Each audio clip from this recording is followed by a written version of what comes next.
everyone, my name is Dai Y. I am an astronomer and I study the formation and evolution of galaxies and their central black holes.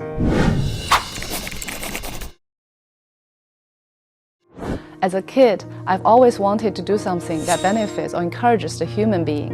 Somehow I was quite balanced in my science and literature classes. At a very young age, primary school probably, I was already exposed to physics, like pendulum or ball from a slope. You know, the beautiful demonstration of the conservation of energy. I found the rules of the universe very cool at that age. In the middle school, when I started to read a lot of sci-fi books, so I naturally became interested in science and science education, especially physics. Therefore, astronomy became a very natural choice for me. The Milky Way is our own galaxy, and there are many, many more galaxies out there. We now know that almost all massive galaxies has a supermassive black hole at the center of it, of 1 million solar masses or even more. It fascinates me that some small black hole and a big galaxy seem to connect to each other. How could something so small affect something so big?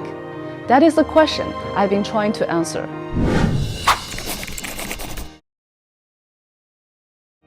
There are indeed times that I feel exhausted or even depressed. In the first 2 years of my PhD, I received more criticism than ever before in my life. Imagine you sitting here with 3 people, 3 professors, each ready to ask you a question that you did not know the answer, or to question your research method that you did not do perfectly.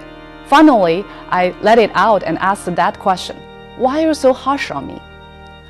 Only then did I find that my advisors did not hate me, but rather they really liked me and had very high hope on me. That is why they wanted to train me with high standard.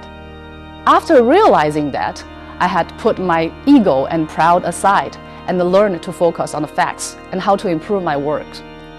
This switch of my mentality was really a game changer, knowing that I only need to learn from criticisms rather than getting frustrated by them. I think I'm very, very lucky to be able to do something I'm interested in. I'm also very lucky to have a supporting family and a few good friends who are always there to talk to if needed. And I like to play volleyball or watch or practice Queen opera and the Guqin. Queen opera is a long-time hobby since I was a postdoc in California, where several Queen opera masters retired there. So I was extremely lucky to have met and learned from some of the best artists when I was there. Moving from US back to China, my role switched from being a student, a postdoc, to a professor and a mentor. And it literally means I entered a different phase of my career.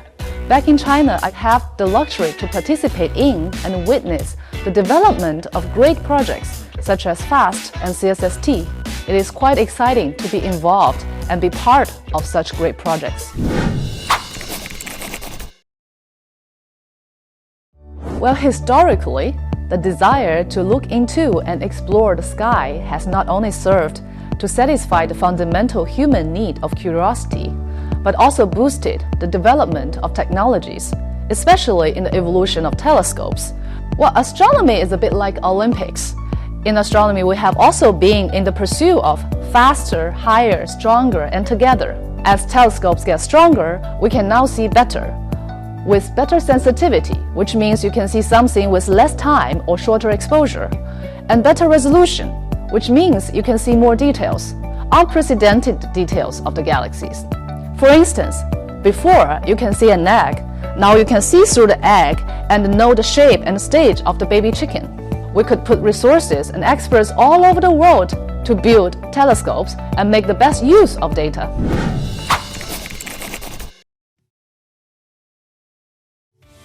Be confident and be yourself.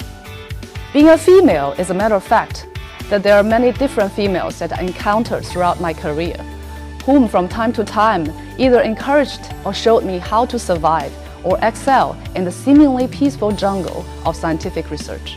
No matter what style they have, these women got things done.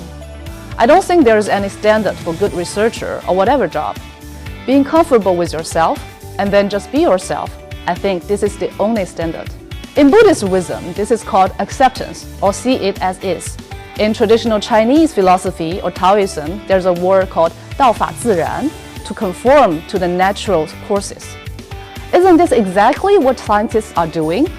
To observe, discover, and then follow the way the universe works. Be confident and be yourself. This is my wish for you.